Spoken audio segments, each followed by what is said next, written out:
Kumbukumbu 24:13. Bwana atakufanya kuwa kichwa wala si mkia, nawe utakuwa juu tu wala hui chini, utakapoyasikiliza maagizo ya Bwana Mungu wako ni kuagizayo hivi leo, kuyaangalia na kuyafanya. Inasema utakuwa kichwa wala utakuwa mkia. Sasa ile part B inasema nawe utakuwa juu tu wala utakuwa chini, si ndio? Yes. Sasa sikiliza, anaposema nawe utakuwa juu tu wala utakuwa chini, sawa? Maana yake alipoongea sentensi, hautafuti uwezo mwingine wa kufanya uwe juu. Nawe utakuwa juu tu wala utakuwa chini. Akishasema utakuwa juu tu, maana ameshakutengenezea mazingira na uwezo wa kufanya uwe juu tu. Aliposema iwe anga, anga likawa, si ndio? Yes. Si ndio? Amen. Alisema kila mnyama, kila kiumbe hai kizae kwa jinsi yake. Automatic kila kitu kikapewa uwezo wa kuzaa kwa jinsi yake. Si ndio? Amen. Aliposema liwe anga, liingie katikati ya maji, liagae maji ya juu na ya chini. Akasema lile anga kalita mbingu. Ilikuwa hivyo, si ndio? Akasema maji yaliyoko chini ya mbingu ya kusanyike mahali pamoja, yakakusanyika. Akaita ile sehemu ya maji bahari, nchi kavu akaita nini? Ardhi, nchi, si ndio? Yes. Si ndio? Amen. Si ndio? Amen. Mungu akiongea imekuwa. Kwa aliposema utakuwa juu tu, maana yake hakuna nafasi nyingine yoyote ambayo Mungu amempa mtu wake isipokuwa nafasi ya kuwa juu tu. No option. Si ndio? Yes. Si ndio? Amen. Aliposema zaeni mkaongezeke mkaijaze nchi, aliachia uwezo ndani ya mtu. Si ndio? Kwa aliposema utakuwa juu tu. Ni sasa hizi mimi nikisema kwamba nizae mtoto afu nimezaa mbuzi au ng'ombe, sio utanishangaa? Si ndio? Si ndio? Yes.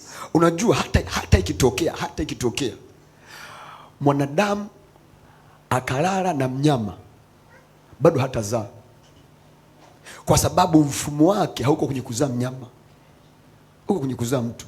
Anasema kila kiumbe na kizae kwa jinsi yake, si ndio? Yes. Kizae kwa jinsi. Aliposema hivyo hakuna kuchanganyana. Kuku hawezi kuzaa bata, si kuzaa, si kutotoa, vyote vile, sawa? Ng'ombe hawezi kuzaa fisi. Tunaelewana? Kila kiumbe kizae kwa jinsi yake, sawa?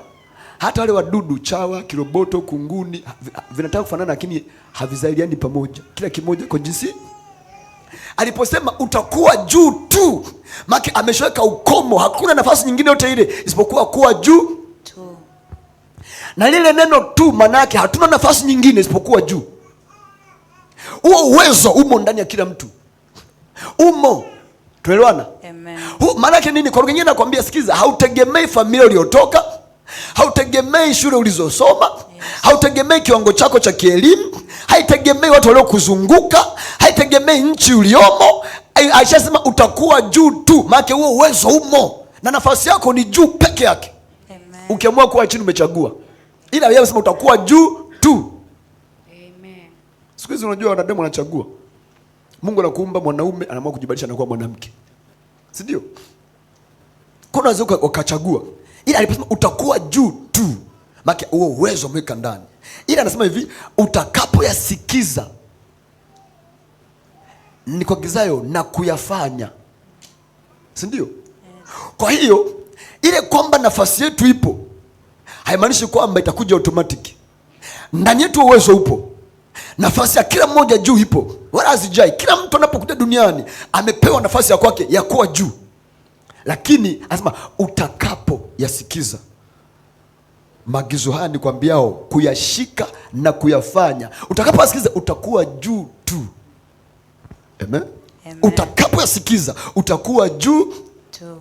Kwenye eneo lote lile utakuwa juu tu. Utakapo yasikiza kuyafanya, kuyashika na kuyafanya, haya ni kuagizayo ulivyo leo, si ndio? Amen. Sasa moja ya mambo ndio hiyo ilikuwa tujifunza imani. Tulishajifunza kama Jumatatu hivi zimepita.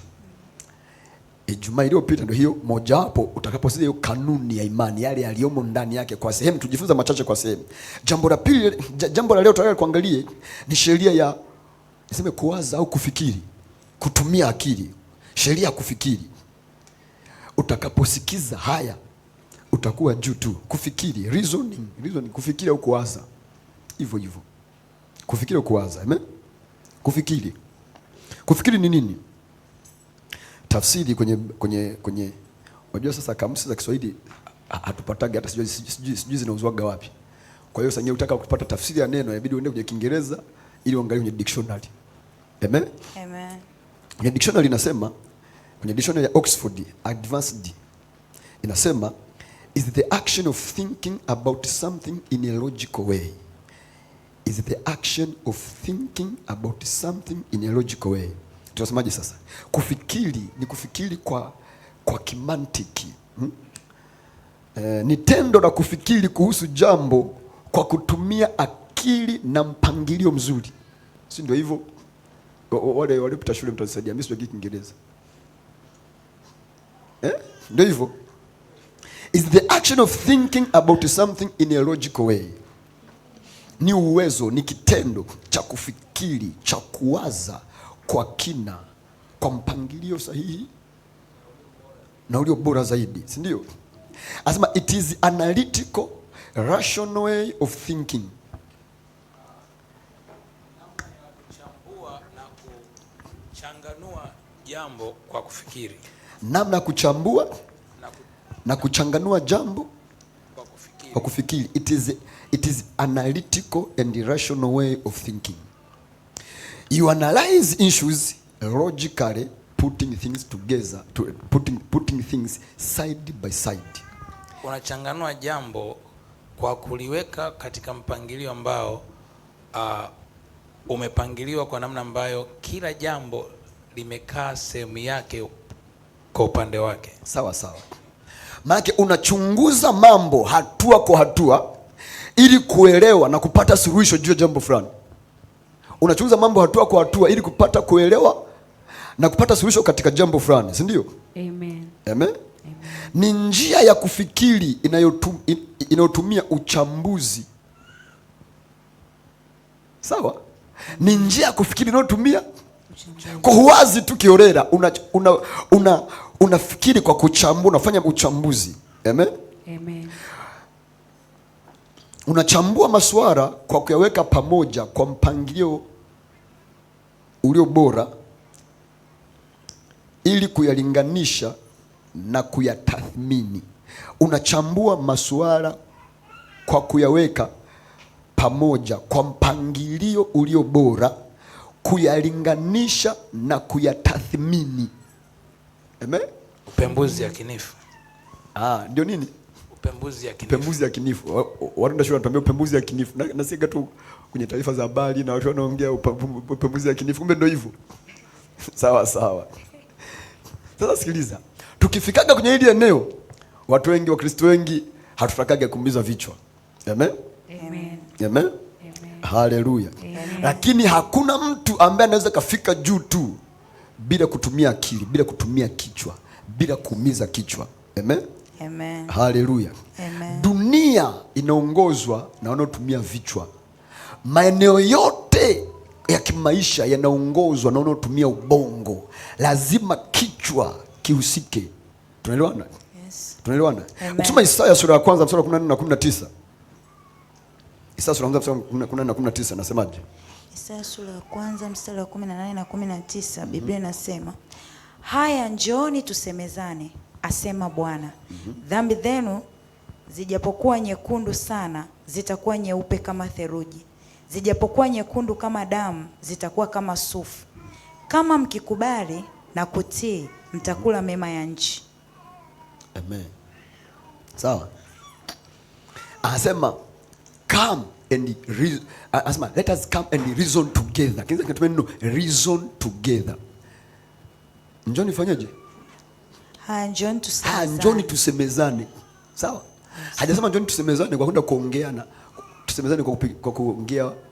Njoni tusemezane tuje tu reason, tufikiri pamoja, tuwaze. Makini Mungu anatukaribisha tuwaze pamoja. Tunaelewana? Amen. Tunaelewana? Amen. Tunaelewana? Amen. Tunaelewana? Amen. Anasema kama mkitii mtakula mema Mkitii nini? Mkitii hilo agizo la kuja na kusemezana pamoja. Njoni tusemezane, njoni tuwaze pamoja. Tukiwaza pamoja unakula mema ya nchi. Tusipowaza pamoja utakula mema ya wapi? Utakula mema ya kwako au mema ya wapi? Utakula mabaya ya nchi. Sawa? It's good. Hivyo. Ndio kinyume cha mema. Anasema njoni tusemezane. Anasema kama mkitii mtakula mema. Maki msipotii mnakula mabaya. Kwa kwenye kila nchi kuna mabaya na kuna mazuri. Sawa? Wale watu wapelelezi kwenye Kumbukumbu la Torati kwenye Hesabu 13 walivyoenda kupeleleza nchi. Kuna waliowaza sawa sawa na Mungu. Waliwaza pamoja. Sawa? Wakasema wale watu ni chakula kwetu, ndio nchi tutaingia. Wakajoshwa na karibu. Kuna walio kimbia kuwaza pamoja na Bwana, wakawaza kivyao pekee bila Mungu kuhusika. Wakala mabaya ya nchi. Wasema wale watu ni majitu na kula watu. Tukajiona kama si ni mapanzi, na ndivyo walivyotuona. Wakafia jangwani. Tunaelewana? Yes. Kwenye kila eneo la maisha yako, hakikisha kila siku. Sikiliza, ukitaka kupiga hatua kwenye kila eneo la maisha yako, kila siku fanya hivi. Tenga muda angalau risali moja kila siku. Sawa? Hilo lisaa huwazi kitu kingine chochote kile. Unawaza jambo moja tu. Mungu natokaje hapa? Mungu natokaje hapa? Unaomba then unawaza pamoja naye. Sababu Yeremia 29:11 anatuambia, ninayajua mawazo nayowazia ninyi, asema Bwana, ni mawazo ya amani wala sio mabaya, kuwapa tumaini siku zenu za usoni. Si ndio? Amen. Kiingereza kinatuambia to give you a hope and a future. Si ndio? Yes. Si ndio? Yes. Si ndio? Amen. Tafsiri nyingine inasema hivi, mawazo ya kuwafanikisha, ya kuwapa success, mafanikio ya mwilini. Tunaelewana? Yes. Kwa hiyo wazo lolote la kukupigisha hatua, wazo lolote la kukufanikisha, wazo lolote ambalo linakupa hope, tumaini na kesho ya kwako, make kesho ya kwako ipo kwenye mawazo ya Mungu. Tunaelewana? Kesho ya biashara yako, kesho ya uchumi wako, kesho ya ndoa yako, kesho ya watoto wako, kesho ya mahusiano, kesho kila kitu iko kwenye mawazo ya Mungu. Unapojipa muda wa kuwaza pamoja na Mungu, make Mungu unampa nafasi ya yeye kuachilia mawazo yake ndani ya kichwa chako, then ukiyapokea, ukafanyia kazi, unakuwa juu tu wala hauwi chini. Amen. Hakuna mtu ambaye anafika juu kwenye eneo lolote bila kuwa na mawazo. Hayupo. Mawazo ndio yanayomfikisha mtu mahali. Unapopata wazo ukalifanyia kazi, lile wazo ndio linalo kupandisha juu na kukuketisha pale juu. Tunaelewana? Yaani hilo wazo, hakuna mwanadamu ambaye akajipa wazo la kumpeleka juu. Hayupo. Hajawahi kutokea na hata kuja kufa ametokea. Hakuna mwanadamu ambaye akajipa wazo la kumfikisha juu. Hayupo. Lazima apewe wazo na ulimwengu wa roho. Tunaelewana? Ndio maana mtu lazima aende akajisalimisha kwenye ulimwengu wa giza kwanza, apewe wazo la kumfanikisha, au aende kujisalimisha kwenye ulimwengu wa nuru kwanza, apewe wazo la kumfanikisha. Tunaelewana? Kwa hiyo ni kanuni ambayo Mungu ameweka, ni sheria ambayo Mungu ameweka kwamba mwanadamu wa mwilini hana uwezo wa kujipa wazo la kumpigisha hatua. Lazima kwanza ulimwengu wa roho uhusike, na huo ulimwengu wa roho unaamua wazo gani unaachilia kwako sawa sana Mungu alivyokukusudia. Ukienda kwenye upande wa giza ni sawa sana shetani alivyokusudia. Tunaelewana? Yes. Ni mawazo sio ya amani. Neno la Mungu linasema hivi, najua mawazo unayowazia ninyi, sema Bwana, ni mawazo ya amani wala sio mabaya, ya kukupa kesho yako na tumaini la kesho yako, to give you a hope and a future. Yeremia 29:11, si ndio? Yes. Ila kwenye upande wa giza maki nini? Najua mawazo unayokuwazia wewe, asema shetani, ni mawazo ya frustration, ya stress wala sio ya amani. Si ndio? Yes. Si ndio? Kukunyang'anya kesho yako na tumaini lako. Si ndio? Sababu yeye si kinyume cha Mungu. Mungu anasema ni kukupa kesho yako na kukupa tumaini lako. Shetani anasema kukunyang'anya kesho yako. Kwa mtu yote ambaye anakuja kwenye ufalme wa giza, kwenye eneo lolote, anaenda kunyang'anywa kesho. Sikia, ndio maana hakuna mtu ambaye amemtegemea shetani akamaliza salama. Kwa sababu unapoenda kwenye ufalme wa giza unanyang'anywa kesho yako. Hakuna mtu ambaye amekutokea akatumia nguvu za giza kwenye eneo lolote akamaliza salama. Hayupo. Sikia, mimi mtu anitishi, haijalishi anaonekana amefanikiwa kiasi gani, maadamu anatumia nguvu za giza hafiki mbali. Biblia inasema kufanikiwa kwa upumbavu kutawaangamiza. Si ndio? Yes. Anasema hivi, watu hujifanya katika dhambi kwa kitambo. Ni kitambo tu. Muda unakuja. Tunaelewana? Ila ukiwa upande wa Mungu, anasema ni mawazo ya amani, wala sio mabaya. Tunaelewana? Yes. Tunaelewana? Ila kuyapata ni mpaka uwe na uwezo wa ujitengenezee mazingira na kujizoesha. Hivi nyie mje okay. Mfano sisi wewe unadhani masomo tunafundisha tunapata gapi? Wadhani unakaa tu unaibuka Jumapili imefika masaa asubuhi hii. Unafungua mstari, unasema huu mstari unatoa somo. Wadhani unapata hivyo? Unaandaa somo la kuongea lisali zima masaa mawili. Haya maneno unatoa wapi? Unalipataje andiko katika Biblia nzima vitabu 66? Unapataje andiko? Alafu kwenye hilo andiko utoke na somo. Ulipangilia saa nyingine unatembea na somo mwezi mzima, miezi miwili, somo hilo hilo kila Jumapili na havifanani. Unadhani unapataje? Vivyo hivyo kwenye eneo la maisha ya mtu. Mimi ni eneo langu la kuhubiri. Sawa? Kwa lazima nijipe time. Kwa kila mtu kwenye eneo lako la biashara, kwenye eneo lako la kiuchumi, sio eneo lako la ndoa, mahali popote ambapo unatafuta breakthrough, unatafuta mpenyo, jenga tabia kujitengea. Fanya hivi. Kila siku omba kwa ajili ya hilo eneo. Sawa? Baada ya kuomba, kaa kimya. Tumia akili. Umiza kichwa, mwambie Mungu natokaje, na mwambie nakukaribisha, njoo tuwaze pamoja. Umesema nije tuwaze pamoja, nimekuja, niko mbele zako, nawaza na wewe, natokaje hapa, hatua gani nichukue, mlango upi ni uendee, kila kitu waza. Sawa? Amen. Amen. Amen. Sikiliza, nafasi ya juu imewekwa kwa wale wanaowaza. Solution providers, solution givers, wanaotoa majawabu. Tuelewana? Amen. Unadhani Danieli alipataje maono wakati wenye hekima wote Babeli wameshindwa? Mfalme anataka kuwachinja wote. Akasema mfalme, tupe muda, tupe. Biblia inasemaje? Akaenda akawaambia wenzake wakina Shadrach, then wakaanza kuomba. Walipokuwa naomba, walipoomba, Biblia inasemaje? Mungu alikuja usiku akamsemesha, akapata maono, si ndio? Yes. Maono maana yake kuna namna ulikuwa unawaza, unawaza pamoja na Bwana. Sasa akija kwenye ndoto, pengine wakati unawaza moyo wako hauko umetulia, anakuja wakati umelala, wakati moyo wako uko akili kwenye. Sasa ukilala akili kwenye tulia, moyo unapokea vizuri. Amen. Amen. Kwenye eneo lolote lile, sikiliza, hakuna mlango kwa Mungu ambao umefungwa. Kila jambo lina solution mahali, ila kuipata ni mpaka utenge muda wa kuwaza pamoja na yeye. Amen. Amen. Amen. Amen. Haleluya. Amen. Haleluya. Amen. Haleluya. Amen. Kwa manake kwenye kila eneo kuna mema. Kwenye kila eneo kuna mema. Kama mkitii mtakula mema ya nchi. Mkitii ipi? 18 anatangulia, si ndio? Yes. Nasema njooni tusemezane, njooni tuwaze pamoja. Ukija tukawaza pamoja, utakula mema ya nchi. Na usipowaza pamoja na Mungu utakula. Amen. Amen. Haleluya. Amen. Haleluya. Amen. Haleluya. Amen.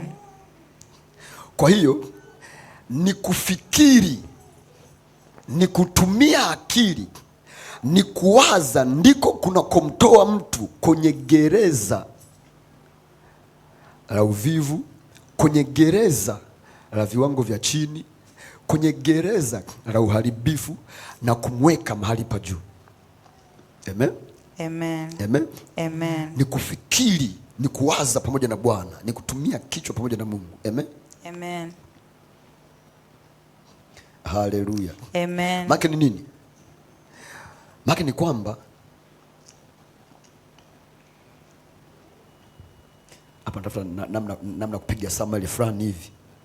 Ndio maana unaona enda nachungulia huko. Haleluya. Amen.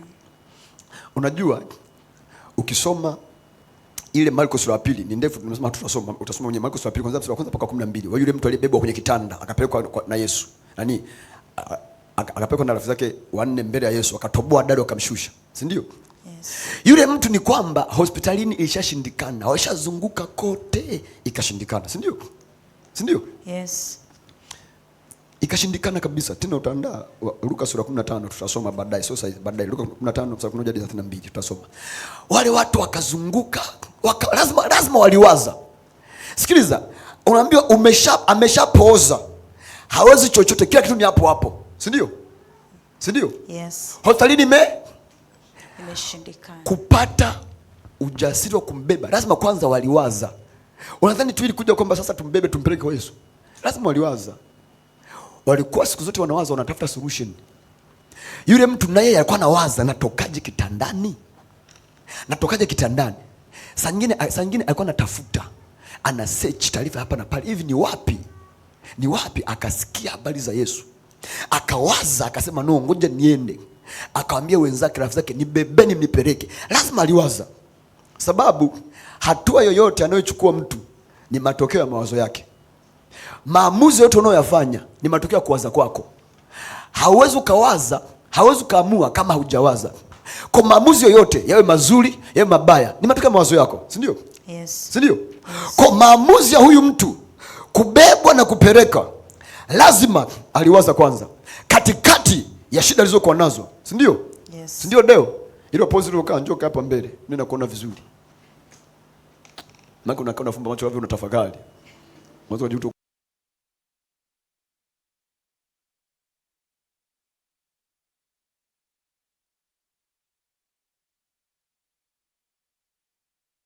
Lazima aliwaza, aliumiza kichwa. Sasa sikiliza, lile wazo alilopewa la kwenda, sio shetani aliyempa. Shetani hawezi kupa wazo la kwa Mungu. Siku zote shetani atakupa wazo la kutokwenda ibadani, wazo la kukaa mbali na Mungu, si ndio? Yes. Si ndio? Yes. Amen. Wala hakuna mwanadamu imani. Kaa hapa na pembeni ya Deo, njoo.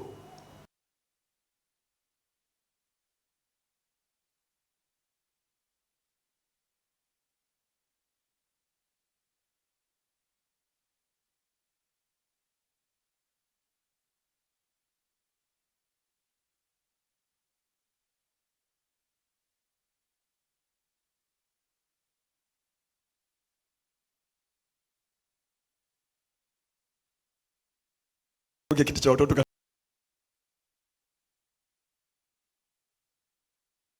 Haleluya. Amen. Haleluya. Amen. Sasa sikiliza.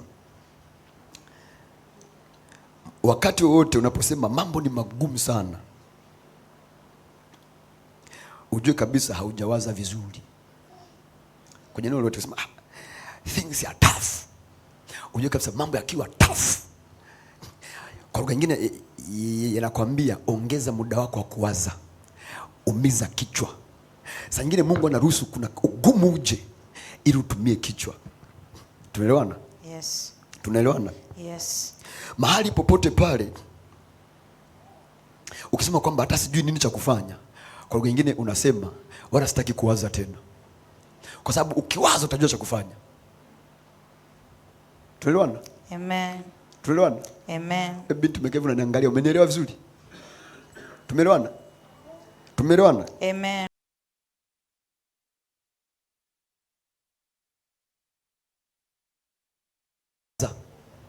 Haujapata kwa sababu haujawaza. Mawazo ni ufunguo unaokufungulia kwenye kuona ndani ya chumba ambacho hujawahi kukiingia. Si tunaelewana? Yes. Ni sasa umeolewa na mtu na unadhani unamjua, kumbe haumjui. Kumbe ndani ya chumba chake anaka chumba kasiri. Wewe ukajui. Hajui kuambia hicho kitu. Unakaa tu mle mnapiga siku unashangaa, mbona kichumba huko kifunguliwagi? Mbona kifunguliwagi? Na utafuta funguo hauioni. Siku akiingia peke yake, labda unaona anaamka siku anaenda anafungua anaingia. Unasema ngoja niangalia akitoka naenda fungua funguo. Unaona ametoka, kuna sema unaficha funguo na wewe unaona amepoficha, unasubiri akitoka unaenda unafungua. Ukifungua unakutana na matunguli yamejaa mule ndani. Umeingia kwenye ulimwengu wa kuona ambao ulikuwa huyaoni. Si ndio? Yes.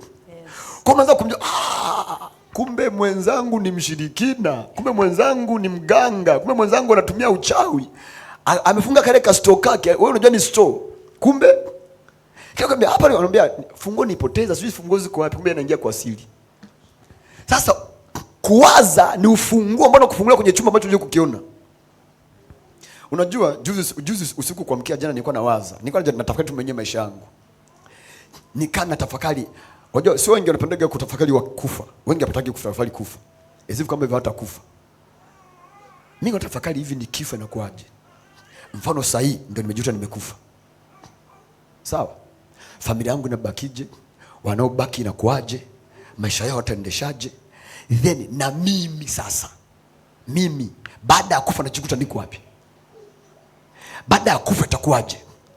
Mfano imetokea sasa kwamba yani okay, imetokea sasa ndo nimekufa, ni sasa ndio sipo duniani, yani ndio sipo sasa, inakuwaje? Kuna namna unaanza kuona maisha kwa picha nyingine. Na hivi vitu vinavyokusumbua huko, wala vitakusumbua. Hivi vinavyokusumbua huko, havitakusumbua. Sikiliza, ukishakufa umekufa.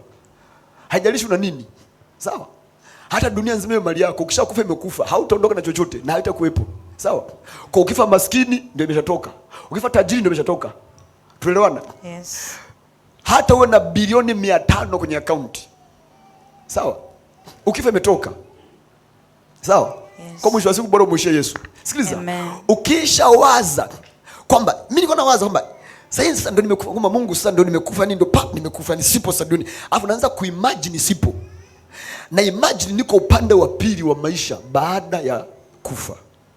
Kuna vitu unaanza kuona aina ya maisha utakayoishi baada ya hapo. Tuelewana? Yes. Ukiwaza hicho kitu, utakaporudi baada ya mawazo, dunia hii haitakusumbua. Wanadamu hatakusumbua. Chochote kitu wala kitakuchukulia muda, sababu kuna picha nyingine unayo ya maisha baada ya haya. Tunaelewana? Amen. Tunaelewana? Amen. Kwenye eneo lolote la maisha yako, waza. Sawa? Yes. Ukiona hauwezi kuwaza, labda unaumiza kichwa, waza basi baada ya kufa kuaje. Ukiwaza baada ya kufa kuaje, haya mengine yote haya kutakupa stress. Tunaelewana? Amen. Tunaelewana? Amen. Hallelujah. Amen. Unajua sometimes tunaweza tuna mawazo mengi sana. Mimi siwezi kufa. Siwezi kufa. Kufa. Hicho kitu hakipo.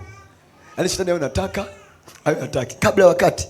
Kwanza mpaka nizeeke. Amen. Labda Yesu arudi mapema. Mbali na hapo mpaka niwe mzee. Yes. Angalau kidogo miaka 80 au 90 naweza nikaanza kuwaza. Sio kama ndo nakufa ndo naanza kuwaza, kufikiria.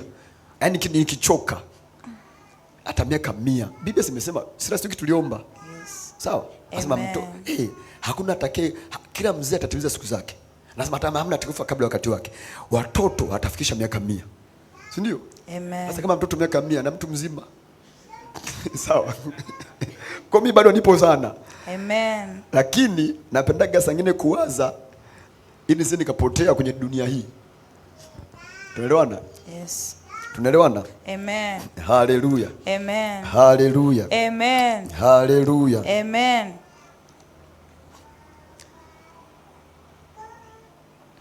Lazima unajua pia wamembeba. Yule jamaa kawaza.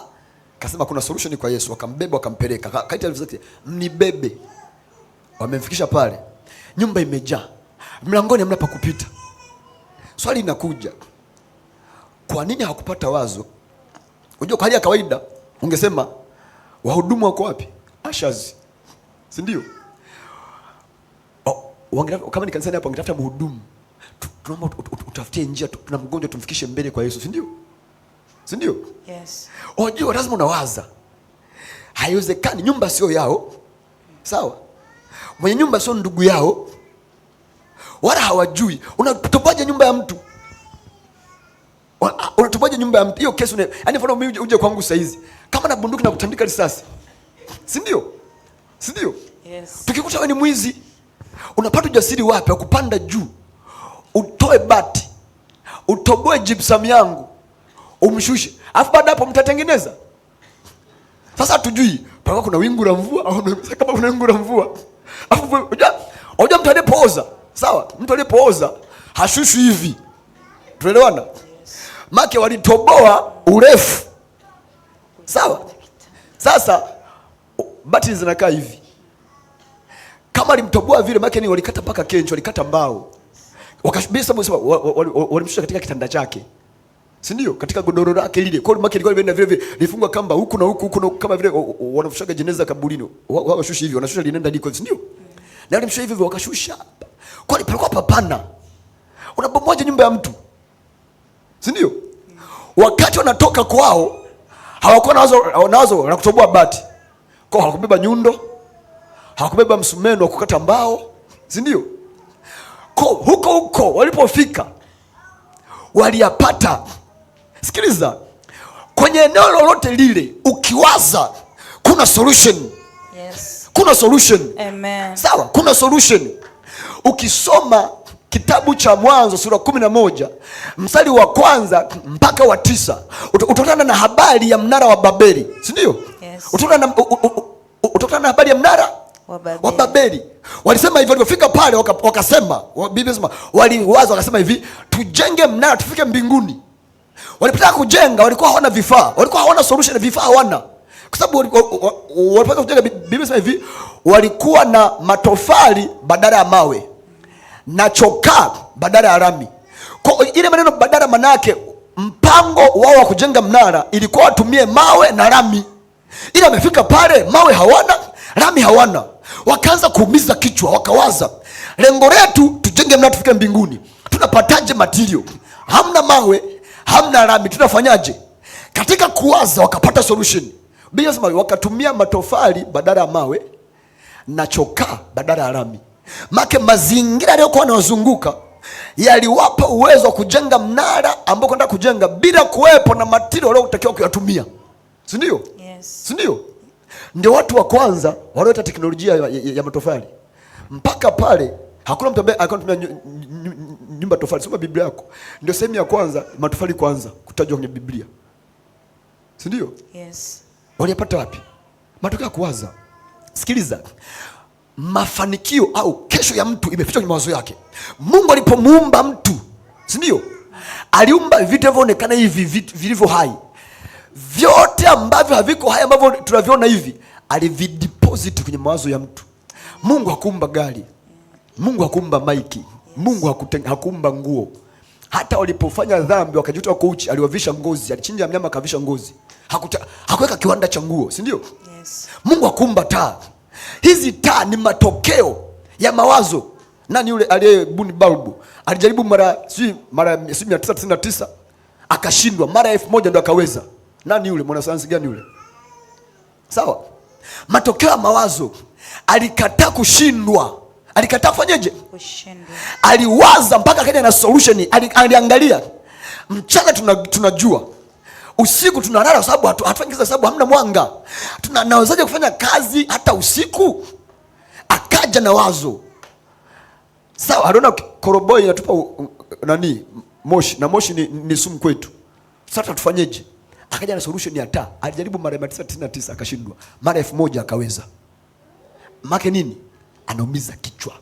Tunaelewana? Yes. Tunaelewana? Amen. Ukiangalia nyumba za zamani, nyumba za zamani watu kwa kujenga nyumba, unaona mjenga nyumba, bonge la nyumba kweli. Saizi zimekuja nyumba za staili zote. Sawa? Nyumba imekaa kama vile sijui swara, nyingine imekaa kama vile sijui nini, yani kuna kona nyingi, design hivi, nyingine nyumba imekaa kama vile ina paa mbinguni. Unashangaza nyumba, unaweza unawaza. Maengineer wa zamani walikuwa hawana hii michoro. Mbona saizi kuna michoro mikali kuliko nyumba za zamani? Si ndio? Si ndio? Yes. Unaanza zimetokea wapi? Kuwaza. Mtu anawaza nyumba nitengenezeje? Mimi napenda sana tembo. Ngoja nitengeze nyumba kama tembo. Anaweka nyumba. Nyumba ina sikio, ina miguu. Nani nyumba? Sawa. Unaenda tu kwa engineer, nataka unijengee nyumba kama kiatu.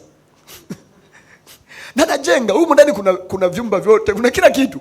Ila nje ukiangalia ni kiatu. Inawezekana. Unadhani kwa nini?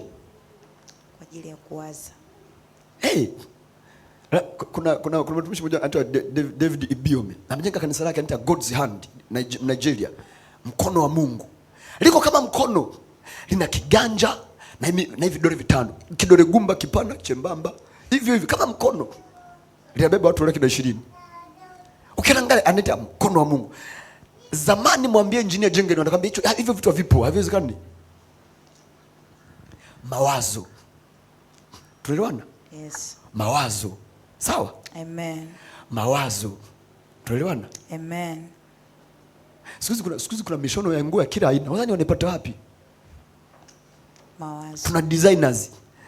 Designers ni wamake anaumiza kichwa namna ya kuja na kitu bora zaidi. Tunaelewana? Amen. Sikiliza.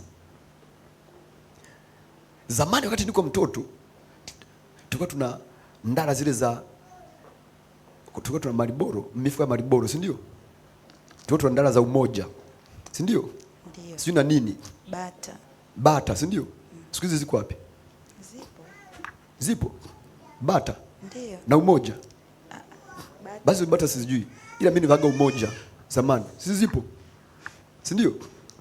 Paka kuna viwanda vya nini zamani? Paka kuna viwanda vya nini? Vipo viwanda vingi, si ndio? Siku hizi vipo vipo vichache. Kuna viwanda fulani vya nini zile? Kimbo. Si Kimbo, Kimbo. Siku hizi zipo. Makampuni yale, viwanda vile ambavyo vishakufaga. Vipo? Hapana. Hivi Chibuku yuhaga nini? Chibuku yuhaga nini? Iwe ni pombe. Siku hizi ipo? Si haipo? Ila Safari ipo, si ndio? Kilimanjaro, Tusker, si ndio? Si zipo? Sikiliza, haijalishi leo hii uko wapi, the moment unaacha kuwaza ndipo unapoanza kufa. Sawa? Ndipo unapoanza kufa. Sawa? Amen. Tuelewana? Yes. Sio nipata? Tuko pamoja? Amen. Tuseme mfano labda zile wale kampuni ilikuwa ina TV zile za chogo, TV zenye kisogo. Kama alikuwa hawazi namna ya kuboresha na kupiga hatua nyingine, ameshaacha sokoni. Sawa? Yes. Sasa zile ya chogo hata ukiweka hapo kwa 50,000 mtu achukui. Kitu ataka flat. Nani achukue chogo? Si ndio? Amen. Si ndio? Amen. Wale kwa na viwanda vya simu, kama alikuwa hawa update matoleo. Unajua kwa nini kiasi wanasema toleo jipya? Makampuni ya magari kama hakuna toleo jipya kila mwaka yanapotea. Sawa? Yes. Ndio tunashangaa kuna sasa wanabadilisha tatu mifumo ya taa. Gari ikitoka makoni sema bonge la gari. Unadhani umenunua bangi. Ngoja ukemea kama 3 4. Gari inakuwa kama vile mbona unasema hili gari likoje? Wakati unanunua ilikuwa nzuri, baada ya muda yanatoka makali mengine kuliko lile. Kwa nini? Kwa sababu kila wakati watu wanawaza na kuja na toleo jipya. Yeah. Na maisha ni hivyo hivyo. Kwenye maisha yetu tusipowaza yanakufa. Yes. Sawa? Biblia inasemaje? Una jina lilikuwa hai lakini umekufa. Sikia, alikuwa anaongea na kanisa. Ile kanisa lilikuwepo. Lilifanyaje? Lilikuwepo. Ile anasema una jina lilikuwa hai lakini umekufa. Kwa unaishi na ushakufaga kitambo. Unasubiri tu kuzikwa. Kila siku haijalishi unafanya nini, think, waza. Sikiza nikwambie, unapoacha kuwaza umemnyima Mungu nafasi kubwa sana. Amen. Amen. Amen. Amen. Haleluya. Amen. Sasa tusome. Tumesema tutavumiliana, si ndio? Yes. Si ndio? Amen. Tuseme tutavumiliana, si ndio? Amen. Amen. Amen. Unajua wale watu wakaangalia. Saa nyingine unajua ukiona ngata watu wanavyoombewa kwenye makanisa yale makubwa ambayo unakuta watu ni wengi, hata uombe vipi haumalizi. Mtu mwingine leo, mbona lembua sana? Simama kwanza. Nitakwambia ukae. Mimi nataka nikusaidie ili somo silipite. Unara Jumamosi unara mapema. Siku nyingine sasa wanani ukiona watu sangine unakuta mtu anaona sasa kwamba huyu labda ibada inataka kuisha na mtumishi wa Mungu anaondoka, anawaza akiondoka na mpataji, anaamua kujitoa ufahamu, anapiga kelele, anatoka kwa mbio, anapita wahudumu wanamshika na kataa, anatoka nduki yuko mbio, piga kelele kanisa zima, hapa akasema mwacheni njoo. Unaweza ni kwa nini? Anakaa na waza, nikisema nitembee kistaarabu watanizuia. Sawa? Hapa na mtumishi akiondoka, sasa hapo ukuta mtu labda kasafiri kutoka nchi ya mbali na natakiwa arudi Jumatatu au Jumanne, nawaza mpaka Jumapili, anasema nirudi, hiyo haitokei. Anaamua kujilipua, anasema iliwalo na liwe, si ndio? Amen. Ndio kitu kilichofanya Bartimayo kipofu. Anasema nani? Yesu wewe. Unajua lisensi ile safari ya Yesu ilikuwa ndio safari yake ya mwisho kupita Yeriko. Bartimayo pale angemisi pale, ilikuwa ni lifetime opportunity. Ili ndio mara ya mwisho ya Yesu kupita ile njia. Yesu hakupitaga ile njia tena mpaka anakufa. Sababu kipindi kile alikuwa anaelekea msalabani. Kwa Bartimayo angemisi pale. mpaka leo angekufa na upofu wake. Kwa mtu anawaza anasema let me apply Bartimaeus style. Wow. Sawa. Anatoka mbio nduki mpaka unashangaa nini? Anasema mpaka unaombe lazima mocha. Wakimshika anakata wanamwombea, anapata muujiza wake, si ndio? Kwa sababu ana draw attention ya kila mtu mule, si ndio? Kwa watu lazima waliwaza, tukiomba hapa hii foreni kama nyumba hii imejaa. Imagine umeenda kama labda ukumbi wa Diamond Jubilee, ukute pamejaa mpaka mnapa kukanyaga. Unadhani mwenye shida ni wewe peke yako? Ukipita kwa mhudumu atakwambia panga foreni, kuna wengine kama 200 wako kule. Kwa solution ni nini? Tuvute attention ya Yesu. Tukitoboa dari kila mtu atatuogopa kwanza. Tasema ni wakina nani watuboa dari. Kwa unitafuta style ya utiisho. Sawa? Yesu mwenyewe akashangaa. Alafu lazima kuna namna walipima. Wakapima Yesu yuko madhabahu yuko katikati. Wakapima urefu na upana. Wakachora duara katikati ni hapa. Sababu Biblia inasema walimshusha mbele ya Yesu. Mbele yake sio mbali. Walijua tukimshusha mbali asha zitatuzuia. Kuna watu kabla ya Yesu anaweza situone. Cha msingi tushushe katikati yake. Asiye tukichwana na guswa ageuka apishe njia. Kwa ameshushwa akashangaa Yesu anagusha. Kitu kinanisukuma kuangalia hivi godoro. Anashusha. Sasa alipoangalia akaiona imani. Sawa. Lazima waliwaza. Wadhani hiyo style ni sio kitoto. Lazima waliwaza. Mimi natafakari. Wadhani ni mchezo. Lazima waliwaza. Kuna namna yani lazima sikiza. Unaweza kusema walikatwa haikuja kirahisi. Waliwaza. Yes. Waliwaza. Na walivyowaza akachukua hatua ya kupima upana na urefu wa jengo afu atoboe katikati. Lazima waliwaza. Tunaelewana? Amen. Tunaelewana? Amen. Haleluya. Amen. Tusome Luka 15. Sasa hapa hadi tutulia muda. Jitahidi kusoma faster. Luka 15:30 mpaka 32 Biblia inasema. Luka 15. Okay, ngoja mimi ni paraphrase. Alafu tutasoma baadhi ya mistari. Sawa? Hii ni habari ambayo yule mwanampotevu alienda kwa baba yake akamwambia, baba nipe sehemu ya mali yangu. Si ndio? Akapewa sehemu ya mali yake, utajiri wake ambao ni urithi wake. Akaenda akatapanya, Biblia inasema akatapanya mali zake kwa starehe na anasa, akala na makahaba, si ndio? Kisha akaishiwa. Sawa? Yes. Amen. Sasa nisomee 17 hadi 24.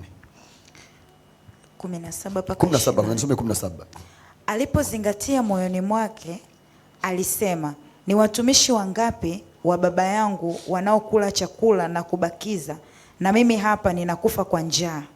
Nitaondoka, nitakwenda kwa baba yangu na kumwambia, Baba, nimekosa juu ya mbingu na mbele yako. Sistahili kuitwa mwana wako tena. Nifanye kama mmoja wa watumishi wako. Akaondoka, akaenda kwa babaye. Okay. Yaani stories mnajua nyote. Ndani kwa time, si ndio? Yes. Basi alipozingatia moyoni mwake. Sawa? Tafsiri zingine zinasema alipowaza, alikaa kawaza. Alipozingatia moyoni, kwa aliwaza namna gani natoka. Sababu alipomaliza kila kitu akapigika kupita kawaida. Alikuwa maskini namba 1 kupita wote, sababu hata maskini wengine wanakula jarani, sio kwenye nguruwe, sio chakula cha nguruwe, si ndio? Unajua ukila jararani unakula chakula cha binadamu kilichotupwa. Yes. Si ndio? Ila ukila na nguruwe maana sio cha mwanadamu, unakula chakula cha nguruwe. Anasema anatamani kujishibisha kwa chakula cha maganda ya nguruwe. Tunaelewana? Kwa alikuwa amepigika kuliko wote nchi nzima. Lakini Biblia alipozingatia moyoni, maana alikaa akaanza kuwaza, hivi mimi kweli mimi nimekuwa nguruwe? Anza kutafakari. Natokaje hapa? Akajutia, akawaza alipokuwa na hela na kila kitu alipoteza. Akaanza kujiuliza, alipozingatia, alipowaza moyoni mwake, natokaje hapa? Akapata wazo. Hivi kwa baba yangu kuna alikuwa ni watumishi wangapi huko? Kwa sababu yale alikuwa ni mawazo yake. Hapo ameandika mawazo kwenye maandishi. Anasema hivi, alipozingatia moyoni mwake akasema, ni watumishi wangapi kwa baba yangu? Wanakula, wanasaza, wanapata kila kitu. Na ni watumishi. Anafanyaje? Pale cha kwangu nishaondoka nacho. Na ndio nishatoka. Kwa mimi pale sisabiki tena. Sasa kwaje? ngoja nirudi nimwambie sasa baba tuashume, yani kwa sababu mimi nishaondoka, mimi sio mtoto wako, ila naomba kazi, yani wewe nifanye tu mimi kwa mtoto wako, yani nifanye kwa mfanya kazi wako. Aliwaza maana yake, si ndio? Yes. Aliporudi mawazo yake yalimpa, si ndio? Mawazo yake yalimlipa.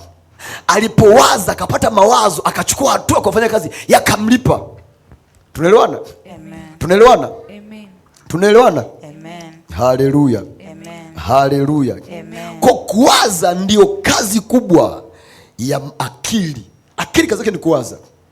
Usipowaza akili haifanyishi kazi. Tunaelewana? Yes. Tunaelewana? Kazi ya kinywa ni kutafuna, ni kula, kupitisha vitu, chakula na maji nini. Usipotumia kinywa utakufa kwa njaa, si ndio? Kazi ya akili ni kuwaza.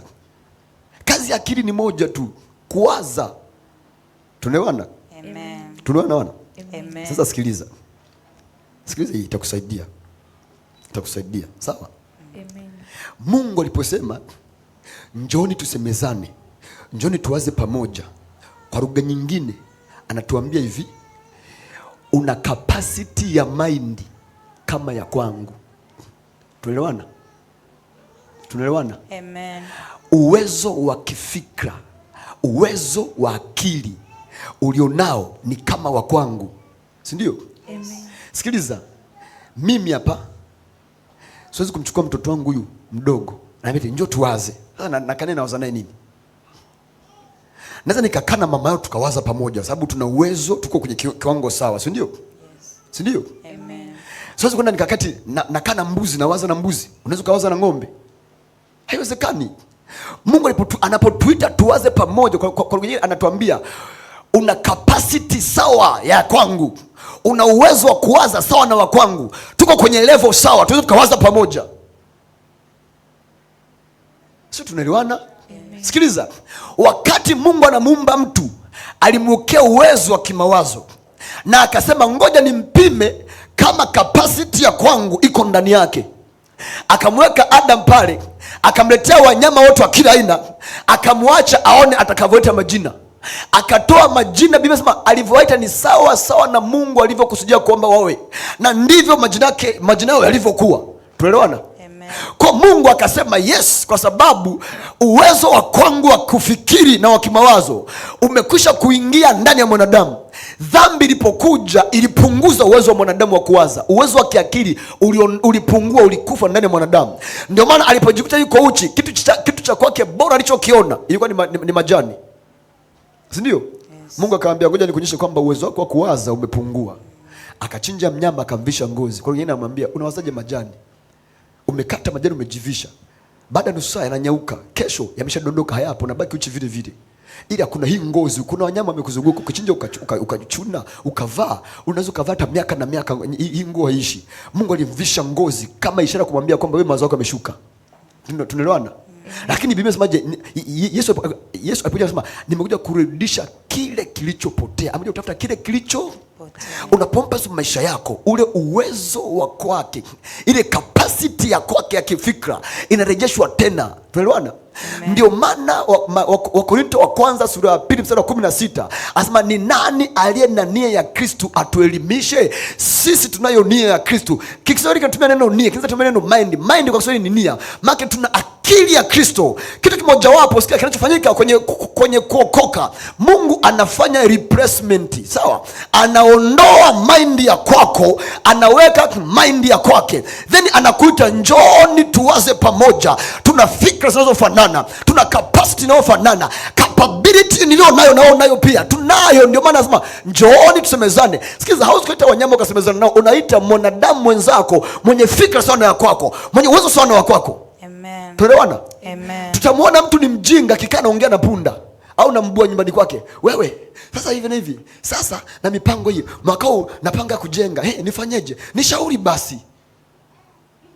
Sio kuna wewe ni chizi. Umekaa na ngamia na mbuzi na kuku nyumbani kwako, unaambia sasa nataka nijenge, natafuta kiwanja. Hivi wapi viwanja vinapatikana? Hauna kaya, chakula kimesha ndani, panya wanazunguka nyumbani kwako pale. Unasema wewe panya usinikimbie, njoo. Sasa tunafanyaje? Unga umeisha. Tusitoko na chizi. Ila mtu anaamka. Sasa mama inakuwaje leo? sina hela na naona unga unaisha, tunafanyaje? Ukishasema hivyo maana nini? Mna mawazo, mko kwenye level sawa. Tuelewana? Amen. Sikiliza, tuna kila sababu ya kuwa juu tu. Sawa? Amen. Sawa? Amen. Kwa hiyo nyingine ni kwamba Mungu anasema mimi nilipoona giza niliita nuru katikati ya giza na nuru ikaja. Kona wewe unapokaa una uwezo wa kuita solutions kwenye shida ulionayo. Unaweza kuita solutions kwenye changamoto ulionayo. Shida ni kwamba hujawaza. Ukiwaza utapata solution kwenye ile changamoto, then utadeclare solution ndani ya changamoto, itakuja ile solution badala ya changamoto. Amen. Yesu alijua kwamba hapa nuru inatakiwa. Alipoona giza alijua kwamba hapa kuna nuru. Hapa nuru ndio inatakiwa. Maana aliwaza kwanza kwamba ili giza silipendi. Sasa hapa natakiwa kitu gani kije? Ita nuru. Sikaja. Yes. Si ndio? Amen. Kwa sababu ilikuwaje? Okay. Yaani iko hivi. Wewe umezaliwa tu unakuta kuna giza. Mtu ambaye amezaliwa anakuta kuna giza, hajawahi kuona maishani kwamba kuna nuru. Angezaje kujua kwamba kuna nuru? Imagine mtu amezaliwa tangu aziwe hajawahi kuwaza kwamba kuna ndege. Kuna kitu kinachoitwa ndege hakipo, hajawahi kukiwaza. Kitu kinachoitwa ndege. Hajawahi. Ilikuwaje mpaka akagundua ndege? Ilikuwaje mpaka akagundua ndege? Maki cha kwanza aliwaza nataka nisafiri safari ya mbali, ila nikipita baharini nachelewa kufika. Nikipita barabarani matuta, mashimo, matrafiki wananisumbua. Nitafuta solution ambapo nikisafiri sikutani na trafiki. Natembea speed inayojisikia. Si ndio? Amen. Kwa kaja na solution ya ndege. Alikuwa anawaza. Haikuwepo duniani. Hajawahi kufikiria, hajawahi kuona. Ila amekaa tafuta solution, natokaje hapa? Lile wazo la ndege hakujipa, wewe na hakika hakujipa. Sababu hajawahi sikiza, mwanadamu huwa hana uwezo wa kupata wazo zaidi ya vile alivyoviona. Tunaelewana? Amen. Tunaelewana? Amen. Watu tunawaza yale tumbo, kile ambacho ulichonacho ndicho unachokiwaza, kichwani kwako ndicho unachowaza. Kwa ili uwaze zaidi lazima Mungu akidondoshe kitu kipya ndani yako ndio unawaza zaidi. Ushaona? Kwa mtu amekaa kawaza, ghafla ndani yake akapata wazo. Hivi kuna wakutembea angani, inawezekana. Mbona wachawi wanaruka? Wao wanarukaje wachawi? Kwa tuzo tukatoa vya rohoni tukaweka mwilini. Si ndio? Si ndio? Yes. Si ndio? Amen. Wadhani Mungu alijua kwamba tumtengeneze mtu ana miguu miwili, ana mikono, ana tumbo, ana kichwa. Si ndio? Alafu Mungu akaweka vichwa vya tofauti. Mwingine kichwa kimekaa kama mpomo hivi. Mwingine kichwa kimekaa kama maiki, chembamba huku mbele kina nundu. Sawa? Ani Mungu alika style mbalimbali. Si ndio? Si ndio? Yaani aliwaza. Sawa? Aliwaza. Unacheka, mtu ana kichwa kama maiki. Ndio kaa. Aliwaza. Tunaelewana? Amen. Tunaelewana? Amen. Haleluya. Amen. Haleluya. Amen. Haleluya. Amen. Kwa lugha nyingine Mungu anakuambia hivi, chochote kilichoko ndani yangu kiko ndani yako pia. Yes. Sawa? Amen. Chochote kilichoko ndani yangu kiko ndani yako pia. Huwezi ukamwita mtu muwaze naye. Sikia, kwa nini hatuwazi na wanyama? Sababu hawana utashi. Si ndio? Amen. Wana ubongo ila hawana akili. Sawa? Sisi tuna ubongo kama wao ila tuna akili ambayo wao hawana. Kwa Mungu anasema njoni tuwaze pamoja. Kwa hiyo anakuambia hivi, kilicho ndani yangu kiko ndani yako. Kwa hiyo tukashirikiana. Yes. Tuelewana? Amen. Imagine mimi nakaa nawaza na Mchina. Mimi sijui Kichina, Mchina hajui Kiswahili. Tunawazaje? Hatuwezi kuwaza pamoja. Lazima awepo Mchina anajua Kiswahili au mimi nijue Kichina, then tuweze tukakaa tukaanza kuwaza pamoja. Si ndio? Ni kwamba lugha iliyoko ndani yangu ndio lugha iliyoko ndani yake. Si ndio? Yes. Si ndio? Amen. Kwa Mungu kutuita tuwaze pamoja, manake ni kwamba vilivyoko ndani yake viko ndani yetu pia. Si ndio? Amen. Si ndio? Ndio maana akasema yote yawezekana kwake yeye aaminie. Kwa sababu anasema hivi, kwa Mungu yote yanawezekana. Yote yanawezekana kwake aaminie. Kwa Mungu yote yanawezekana. Then yote yanawezekana kwake aaminie. Maana nini? Anakuambia mimi na wewe tuko pamoja, kuna level tunafanana. Kuna mahali tukifika tunakuwa Bennett. Yes. Kwa hiyo tukawaza pamoja, vilivyoko ndani yangu viko ndani yako pia. Kwa kama mimi ni Mungu ambaye niko juu tu, na wewe pia, ndio maana nasema utakuwa juu tu, kwa sababu yaliyoko ndani yangu mimi niliyoko juu yako ndani yako pia. Kwa hiyo unapaswa uwe juu tu, wala sio chini. Amen. Tunaelewana? Amen. Tunaelewana? Kwa hiyo mwanadamu, mahali popote penye giza kuna nuru, ila unatakiwa uwaze nuru unayotaka ije, uideclare pale. Amen. Amen. Haleluya. Amen. Haleluya. Amen. Haleluya. Amen. Haleluya. Amen. Mwambie jirani, unajua kwamba wakati wa wokovu, ulipookoka tu, kitu kimoja hapo kilichofanyika kikubwa sana ni kung'olewa kwa akili yako na kupandwa ndani yako kwa akili ya Mungu. Kwa Mungu alipanda, aliweka akili yake ndani yako. Amen. Amen. Kwa hiyo tukikwama kwenye jambo inakuwa sio sawa. Yes. Sawa? Amen. Tukikwama kwenye jambo, yani bana nafanya hiki akiendi, nafanya hiki kuna kwama, kuna jambo aliko sawa, lazima tutumie kichwa. Na Mungu sasa alipotuweza ni hapo, kwa sababu ule uwezo uko kwenye akili, lazima utumie akili. Yaani mfano sikiza, Mungu ametupa miguu ili tufanyeje? Situtembee. Sasa unasema hivi, mimi nakaa tu ndani, nataka nifike kanisani. Labda uwe mchawi, ukae tu fumbi macho kifumbuko kanisani umekaa, ila lazima utoke, si ndio? Unasema hivi, na njaa kweli, chakula umewekewa, chakula hiki hapo, na njaa sasa, si ule mimi nimechoka kutafuna, siwezi kutafuna, ila na njaa. Utakufa njaa, si ndio? Amen. Lazima utafune, kwa sababu kinywa kimeweka ili fanyeje? Tafune, si ndio? Yes. Labda una kesi umekaa, sasa ni mdako kujitetea, jitetee, unakata jitetee. Kwa nini? Mimi mdomo wangu hauongei. Utahukumiwa, utapewa adhabu hata kama wewe ungeshinda, si ndio? Amen. Ndivyo tunavyofanya. Waza basi. Mimi si wazi. Nishakuaga na mdada mmoja wa kazi. Dada yetu wa kazi mwanzoni kabisa. Sasa yakuaga mvivu, yani kitu mimi si wazi, mimi sitaki kuwaza. Mimi ni wazi. Nikisema nijitesa bure, niwaze vya nini sasa? Mimi maisha atakavyokuja ndio hivyo, kitakachokuja yani yeye anataka mimi kitakachotokea ndio hicho kitokee. Yani kitakachokuja hicho chora sikia, yani mimi hata siwazi. Haya.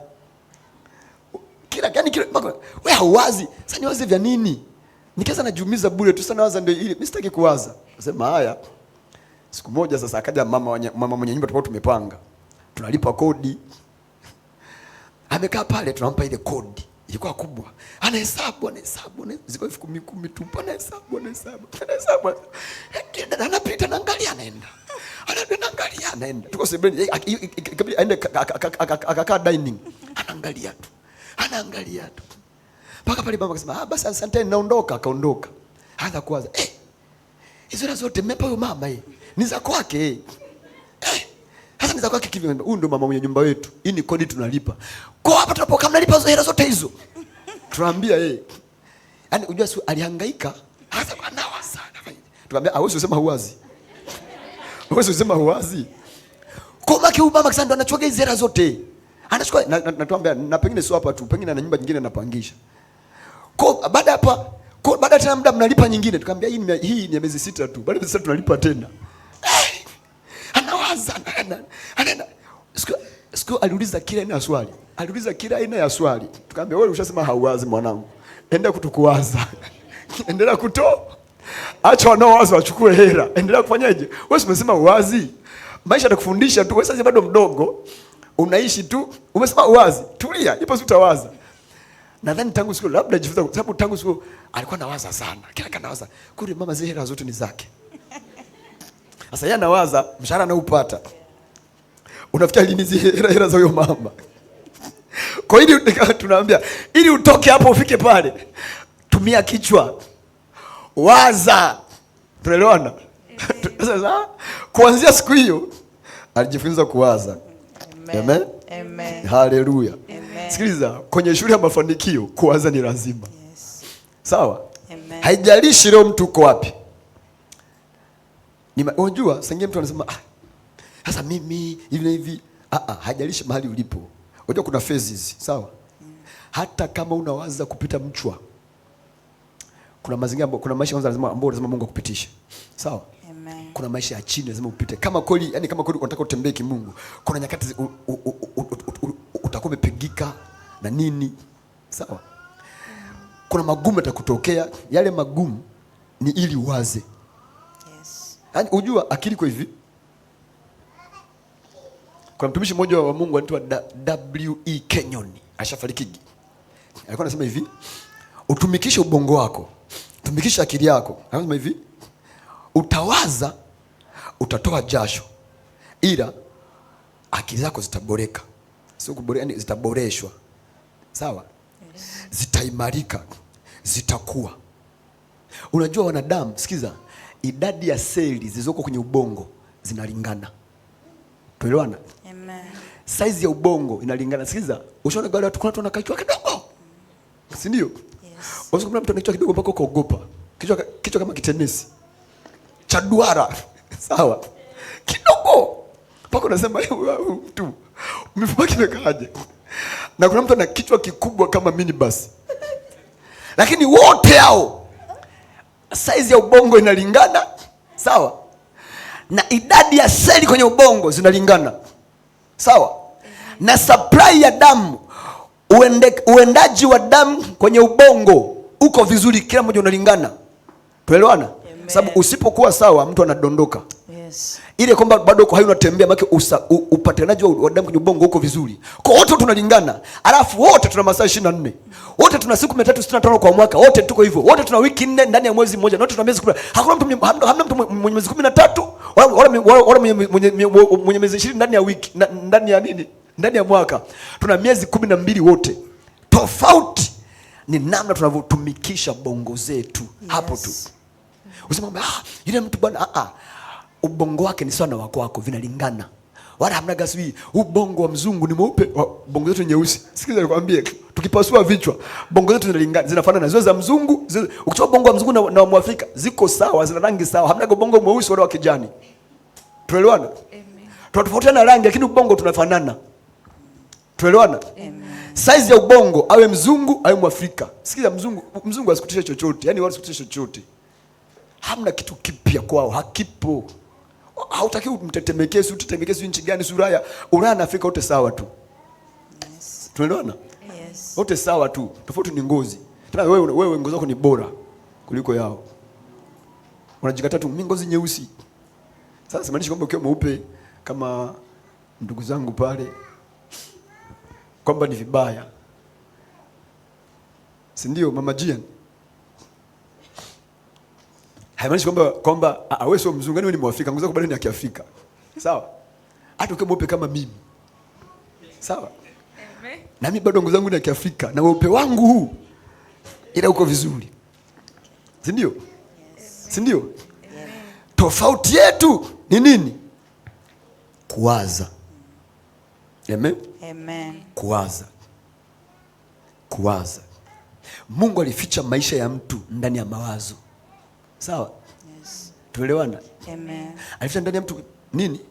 Kuwaza. Mungu alisema aliumba, atengeneza bustani, akamweka mwanadamu ailime na kuitunza, si ndio? Yes. Alime na kuitunza. Ila maamuzi yake kwake, alime mpunga, alime nyanya, alime vitunguu, alime mbaazi au alime mtama, aliweka ndani yake. Si ndio? Yes. Amen. Si ndio? Amen. Haleluya. Amen. Haleluya. Amen. Haleluya. Amen. Kwa hiyo manake kwenye neno lolote mahali popote tusipopiga hatua hatujawaza. Si ndio? Wala usijumize sana utafuta tumba. Hapa sijawaza.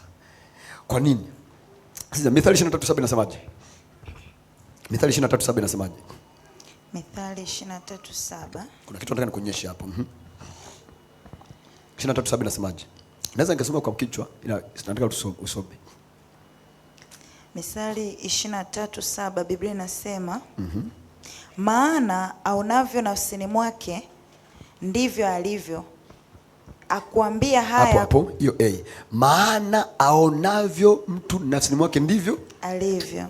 Tafsiri nyingine zinasema hivi, maana awazavyo mtu as he think, maana awazavyo mtu nafsini mwake ndivyo alivyo, si ndio? Yes. Maana ni nini? Maana cha kwanza ni kwamba mahali ulipo ni matokeo ya mawazo yako. Maana awazavyo mtu nafsini mwake ndivyo alivyo. Tunaelewana? Amen. Tunaelewana? Amen. Kwa hiyo maana ni kwamba mahali mtu alipo ni matokeo ya kuwaza kwako, ya kuwaza kwake. Amen. Amen. Amen. Amen. Kingine nakwambia hivi, chochote kinachotokea kwenye mawazo yako kinatokea pia kwenye maisha yako. Ndio tafsiri hilo andiko. Awazavyo mtu nafsini mwake ndivyo alivyo. Maana yake chochote kinachotokea kwenye mawazo ya mtu ndicho kinachotokea kwenye maisha ya mtu. Amen. Amen. Amen. Amen. Na chochote ambacho hakitokei kwenye mawazo ya mtu hakitokei kwenye maisha ya mtu. Maana awazavyo mtu nafsini mwake ndivyo alivyo. Kwa vile ulivyo ni matokeo ya mawazo yako. Na chochote ambacho hakitokei kwenye mawazo ya mtu hakitokei pia kwenye maisha ya mtu. Na chochote ambacho kinatokea kwenye mawazo ya mtu kinatokea kwenye maisha ya mtu pia. Amen. Amen. Kwa chochote ambacho unataka kitokee lazima kwanza kitokee kwenye mawazo yako. Amen. Amen. Sasa angalia kwenye Matendo, kwenye Wakorintho wa kwanza sura ya 2 mstari wa 9, neno Mungu linasema mambo ambayo macho hajai kuyaona wala masikio hajai kuyasikia wala hajaingia katika moyo wa mwanadamu, Mungu amewaandalia wale wampendao. Tuende hapo kwenye Mithali 23:7. Maana awazavyo mtu nafsini mwake ndivyo alivyo. Nimekuambia hivi, jambo la kwanza pale ulipo kwenye maisha yako ni matokeo ya mawazo yako. Amen.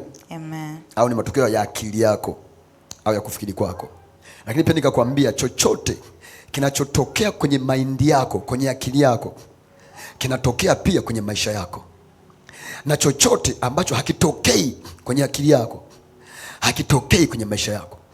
Kwa Mungu amemuumba mtu kwa namna ambavyo anaruhusiwa kumiliki au kuwa vile tu ambavyo akili yake imekuwa. Niongeze hiyo sentensi. Mungu ametengeneza mtu kwa namna ambavyo anaruhusiwa kuwa vile tu ambavyo akili yake kwanza imekuwa. Tunaelewana? Amen. Aonavyo mtu, afikirivyo mtu nafsini mwake ndivyo alivyo, au aonavyo mtu nafsini mwake ndivyo alivyo.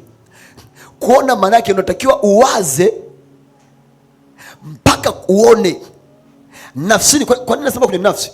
Sababu nafsi, kwenye nafsi, akili iko kwenye nafsi, akili haiko kwenye ubongo. Tuelewana? Akili haiko mwilini, akili ni kitu cha rohoni. Hakiko kwenye mwili. Akili haiko rohoni. Yaani mtu ni roho, ana nafsi na ana mwili.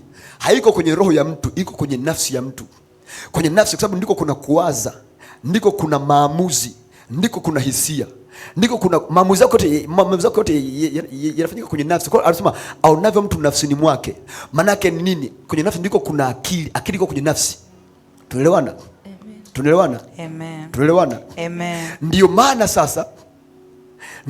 sasa usipoona, Biblia inasema hivi kwenye Wakorintho ni wa pili sura ya pili, Wakorintho wa pili sura ya 4 mstari wa 3 na 4, inasema ikiwa injili imefichika kwa hao wanaopotea, ambao Mungu wa dunia hii amepofusha fikra zao ili isiwazukie nuru ya injili, wakaokoka. Tuelewana? Yes. Kwa nini apofusha? Sababu anajua usipoona kwa jinsi ya ndani haumiliki kwa jinsi ya mwili. Lakini inatakiwa uwaze mpaka uone. Sawa? Amen. Mungu, nina hii shida, natokaje hapa? Nafanyaje hapa? Mungu, kuna huu mkwamo, natokaje hapa? Yule mwana mpotevu alikaa kawaza, nitakula lini maganda yangu? Mpaka maganda yangu nitakula mpaka lini? Mimi ni mwanadamu, hiki sistahili, natokaje? Mungu akampa solution. Akajiona kama mtumwa kwa baba yake. Ndio maana akasema, babangu anatumwa ngapi? Maka alipata picha ya watumwa. Akaanza kutafakari wale watumwa walivyokuwa pale, wanakula bata, wanaoga maji yanamwagika tu hivi. Mimi hata siogi sababu nakaa na nguruwe muda wote. Wanalala kwenye magodoro ya spring, wanakula na AC. mimi niko hapa, mbu wangu, baridi yangu, mvua yangu, kwenye mabanda ya nguruwe. Mungu akapata ile picha akasema kwa hiyo wafanyakazi wa baba yangu ni bora kuliko mimi. Bora mimi kama mfanyakazi wa baba yangu. Nitatoka ndani nitawaambia. Sasa nitawaambia baba, mimi nifanye kama niajiri tu, niajiri. Akapata solution. Aliwaza. Tunaelewana? Amen. Sikia, ukiongea unaongea aliyoko ndani. Biblia inasema kinywa cha mtu hutamka ile ujazayo moyo. Yes. Tunaelewana? Amen. Kwa kama aliongea akasema vile maki alifawaza mpaka akaujaza moyo wake. Akachukua hatua. Amen. Amen.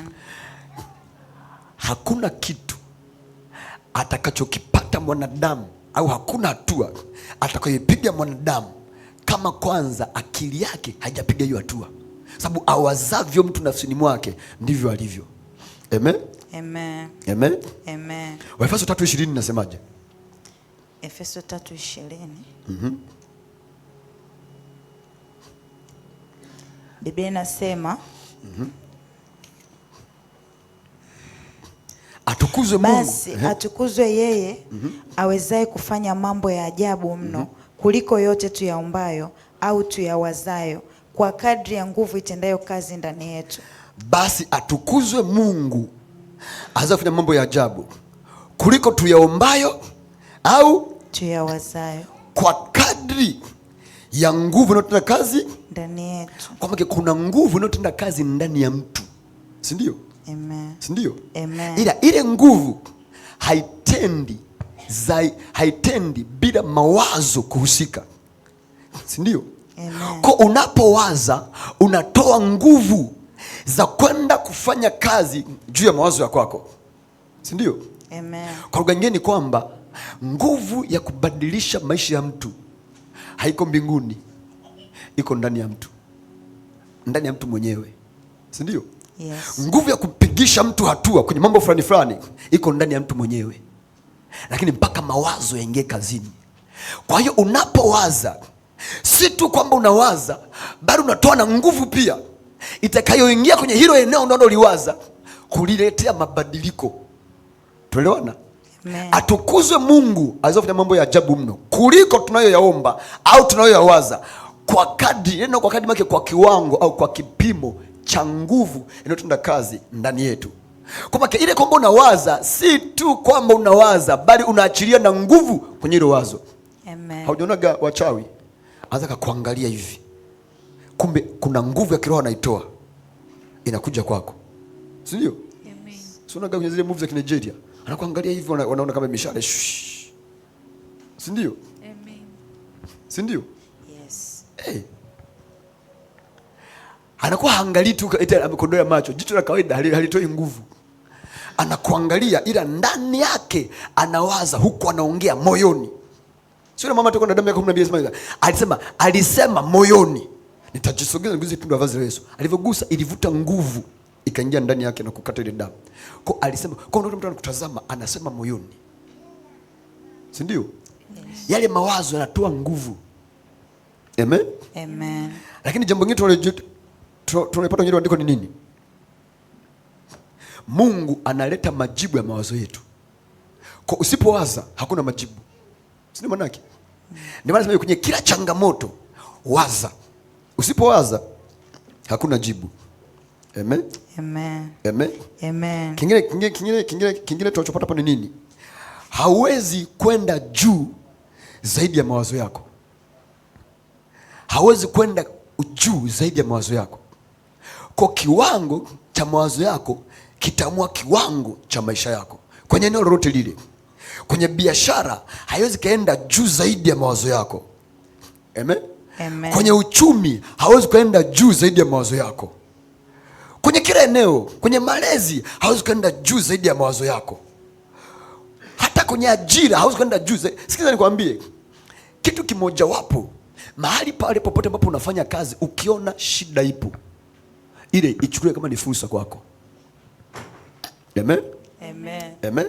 Amen. Ichukue kama fursa kwako. Ukiwa mahali popote pa kazi, usitafute kufanya majukumu yako ya kila siku. Tafuta shida zilizopo, then tafuta solutions zake. Sikiliza, kwenye Biblia wote walioinuliwa waliinuliwa kama matokeo ya kusolve changamoto kwenye maeneo yao ya kazi. Tunaelewana? Amen. Anakuja kijana mmoja anaitwa Yusufu. Anambia Farao, hii ndoto tafsiri yake ni hii. Nakupa na solution. Tafuta mtu mwenye hekima na akili.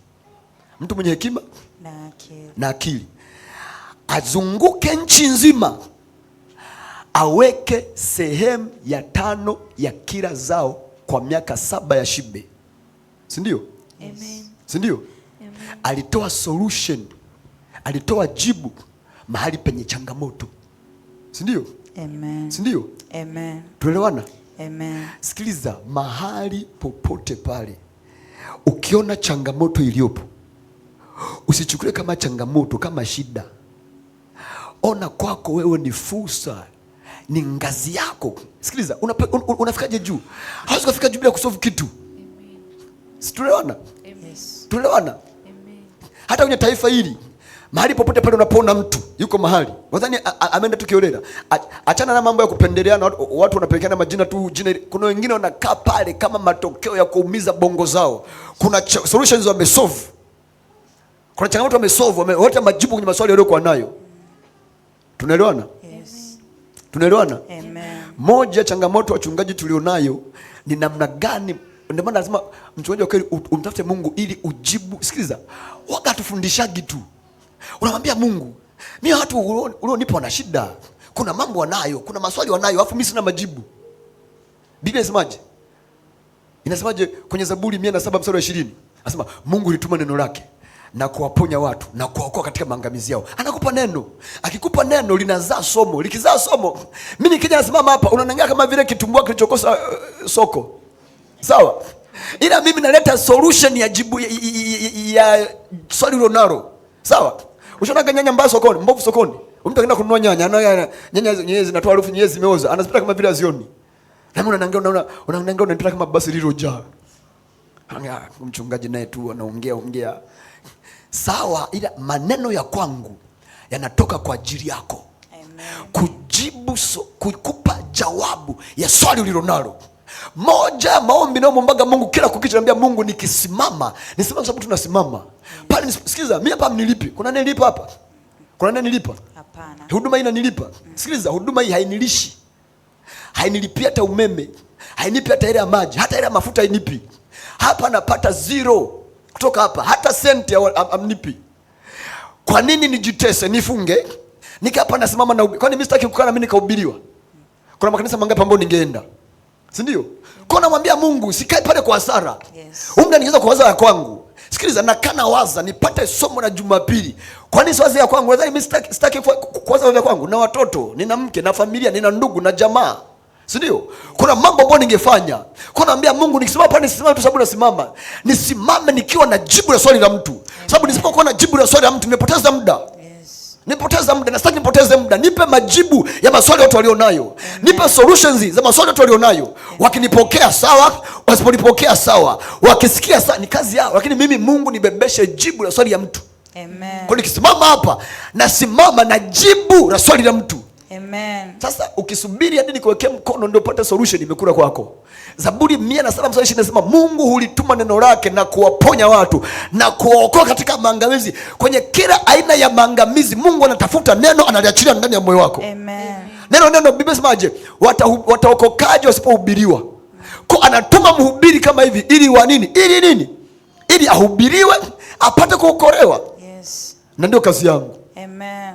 Sikia nikwambia, mimi nakwambia siku zote mahali popote unapoenda kama hakuna neno toka. Hajalishi Mungu anaonekana live, toka.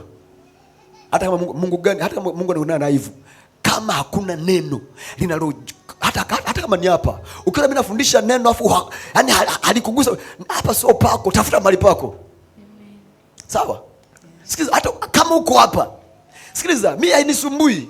Na washirika 2, 3, 1, pote la pote. Nachotafuta kama Mungu amenipa huyo mmoja kwa nyakati hizo, apate kile ambacho Mungu amemkusudia. Amen. Tunaelewana?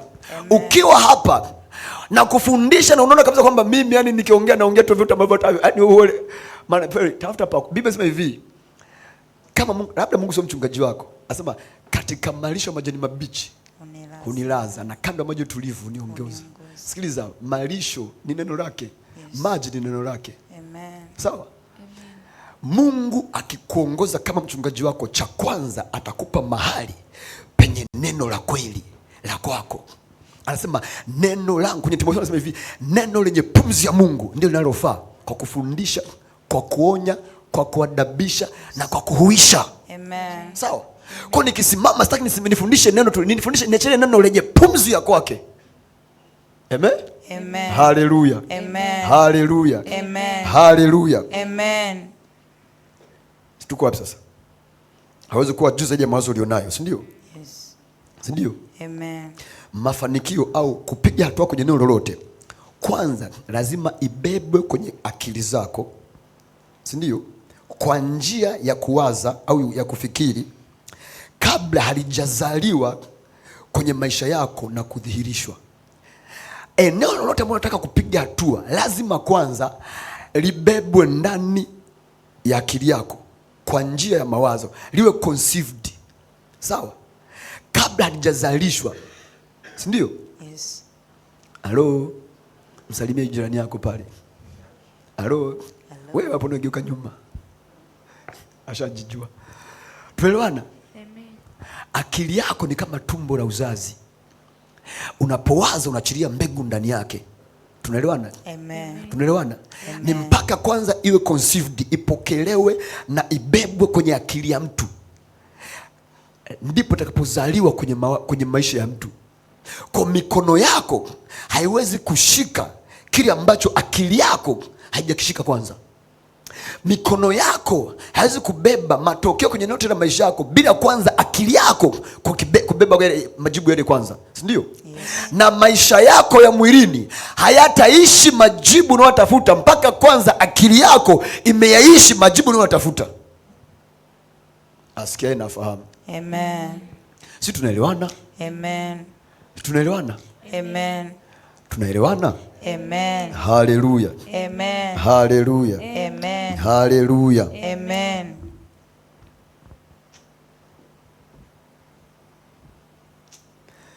Kama wale watu wasingepasua nini? Wasingetoboa dari, wangefanyaje?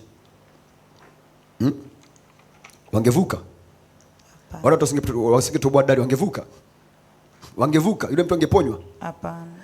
Huyu mwana mpotevu asingewaza, angekula na nguruwe mpaka kesho kutwa. Si ndio? Yes. Yaani mpaka hii tunazaliwa hivi na tunakuwa, tungekuwa tunasikia kuna jamaa bwana yana kulaga na nguruwe tu. Miaka yote nguruwe wanakuja, wanazaliwa, wanachinjwa, wanauzwa, yeye yumo tuna nguruwe mpaka leo. Ila kichobadilisha maisha yake ni nini? Kichobadilisha maisha yake ni nini? Kuwaza. Kuwaza, si ndio? Yes. Si ndio? Amen. Kwa hiyo ili uwe juu tu, lazima umiliki uwezo wa kuwaza. Amen? Amen. Uwezo wa kuwaza. Jiulize tu kwamba hapa kuna kitu kinatakiwa kufanyike. Kuna mambo yanatakiwa yafanyike, si ndio? Yes. Si ndio? Amen. Unajua thamani ya mtu eneo lolote lile ni matokeo ya kuwaza kwake. Akili yako ndio inakupa thamani mahali ulipo. Amen. Tuelewana? Amen. Akili yako ndio inakupa thamani mahali ulipo. Mahali popote panapojikuta, kama uumizi kichwa, hutumia akili, unapoteza thamani. Si ndio? Yes. Farao akamwambia Yusufu, tupate wapi mtu kama wewe mwenye roho wa Bwana ndani yake? Mwanzoni nilikwambia hivi, hakuna mtu anaweza kujipa mawazo, si ndio? Sasa angalia thamani ya mtu. Kiwango cha thamani ya mtu kinategemeana na aina ya roho inayompa mawazo. Tuelewana? Amen. Kwa roho iliyoko nyuma yako inayofanya kazi pamoja na akili yako ndio inayoamua thamani ya maisha yako. Tuelewana? Farao anamwambia tupate wapi mtu kama wewe mwenye roho wa Bwana ndani yake? Yeye Yusufu anaongelea swala la mwenye hekima na akili. Mwenye hekima anamwambia Farao, ili jambo lako kulikamilisha, nimeshakupa solution, lakini ili likamilike akili lazima ipo kazini. Mtu awaze, mwenye hekima na akili. Tafuta mwenye hekima na akili. Kwa nini? Sababu hekima ni matumizi sahihi ya maarifa, na maarifa yanatokea kwenye akili. Tuelewana? Amen. Farao anamwambia tupate wapi mtu kama wewe mwenye roho wa Bwana? Jamaa anaongea mambo ya akili na hekima, unaongea mambo ya roho wa Bwana. Anamwambia roho wa Bwana ndio alikupa haya mawazo. Jamii yangu ya Babeli yote, yani hii ya Misri yote hii, washirikina wote humu, nchi nzima washirikina, viongozi wangu wote ni wabeba matunguli tu, hawajui chochote. Mapepo yetu yameshashindwa, hana huo uwezo. Roho aliyoko ndani yako ndo anaweza. Tupate wapi mtu kama mwenye roho wa Bwana ndani yake? Si ndio? Amen. Si ndio? Amen. Kwa ndio maana lazima umuengage Roho Mtakatifu, umshirikishe Roho Mtakatifu kwenye kila jambo na akupe solutions. Sikiliza nikwambie. Mahali popote, na hiyo sentence. Hiyo mahali popote ulipo, hata kama ni hapo kanisani, unajua hata kama ni hapo kanisani, ukiona kuna shida fulani au kuna jambo ambalo mbona hili kama vile aliende sawa, inataka aliende hivi, ingia alifanye. Sawa? Yes. Unapojikuta popote, unaposolve changamoto iliyopo, hiyo ndio ngazi yako kupandia. Amen. Wakina Daniel walifanyaje? Ilifika mahali mpaka Daniel aliposaulika kwenye ufalme kama watatu hivi, Maria akamwambia, ndugu yangu umefanya kosa. Kuna mtu anaitwa Danieli, wakati wa utawala wa baba yako wao kumwacha wewe, unamwachaje yule jamaa? Baada ya kuandika mene tika polisi, unasema umemwachaje yule? Sikiliza, yule hataki kuachwa. Umemwachaje yule? Umemwachaje yule? Yule jamaa enzi za Nebukadneza, sio enzi nani, wote walikuwa wanamtegemea. Mlete hapa. Sikiliza, Danieli hakutafuta application, hakutafuta tangazo la kazi. Kazi ilimkuta chumbani kwake. Si ndio? Yes. Kazi ilimkuta chumbani kwake. Kuna mambo ukiyafanya kesho kutwa bila kujua, utatafutwa chumbani kwako. Amen. Utatafutwa chumbani kwako. Utatafutwa chumbani kwako. Yusufu alichafia wapi? Gerezani. Kilichomtoa gerezani ni nini? Akili yake na roho yake. Alipoingia gerezani, anakuta watu wana matatizo, wana stress, wana mawazo. Wewe shida gani bana? Una shida gani? Una shida gani? Bana mimi nimeota ndoto. Sasa naitafsiri si Mungu, kwani nyie? Hebu niambieni. Akamwambia, alivyoambia, sikiza, kama akili haifanyi kazi, Roho Mtakatifu hachi mawazo. Roho Mtakatifu akaongea na Yusufu kwa sauti. Sasa Yusufu, huyu mwokaji wa mfalme, kichwa kitakatwa, ndege watakula. Mnyweshaji mwambie hivi, Biblia inasema Roho mwenyewe hushuhudia pamoja na uzito, kwamba niona anashuhudia pamoja na uzito, anaachilia ndani. Si ndio? Roho Mtakatifu anaachilia wazo ndani. Kwa Yusufu akatoa solution. Alipotoa solution, akaambia sasa utakapotoka usinisahau. Kilichomtoa gerezani ni kichwa kwa kinatumika. Si ndio? Yes. Si ndio? Amen. Haleluya. Amen. Haleluya. Amen. Haleluya. Amen.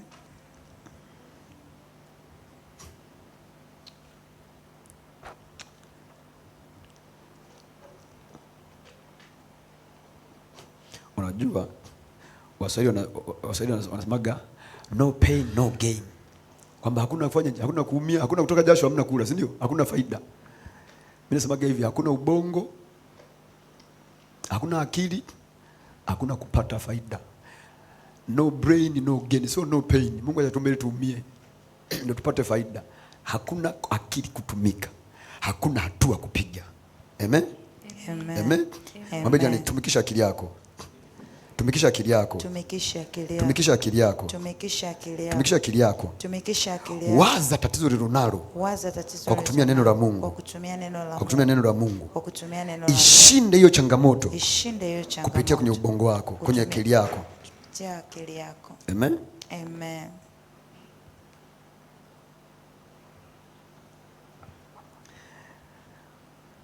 Kiwango cha kufikiri kwa mtu ndicho kinachoamua kiwango cha maisha ya mtu. Kwa umbali tutakaofika utategemeana sana na ubora wa mawazo tunayoyawaza. Amen. Amen. Kwa maana nini? Kadri tunavyowaza ndivyo tutazidi kwenda juu. Yes. Si ndio? Amen. Si ndio? Amen. Si ndio? Amen. Amen. Amen. Undani wa mawazo unayokuwa nayo yanaamua thamani na undani wa hatima tunayokuwa nayo. Undani wa mawazo tunayokuwa nayo ndio unaoamua thamani na undani wa hatima tunayokuwa nayo. Amen. Amen. Amen. Amen. Majawabu au majibu au matokeo tutakayopata kwenye maisha ni matokeo ya kuwaza kwetu na mambo tunayopata katika kuwaza kwetu. Amen. Amen. Kwa hiyo waza solutions. Sasa angalia, ukisoma ile habari ya mwana mpotevu, hatutasoma tena, ila kule mwishoni aliporudi akakuta wanafanya sherehe, wamechinja ndama, akamwambia babake, baba. Akakasirika kwanza, akakatana kuingia ndani, alizira. Sikiliza, wanaozira wote wagao ni wavivu kuwaza. Ukiona umezira kwenye ile eneo fulani, ujue hujawaza kwenye ile eneo.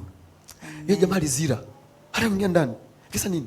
Sasa baba, mimi niko siku zote hapa, hujanichinjia. Baba kaambia, ngoja tusome, kuna kitu pale kitatufundisha kitu.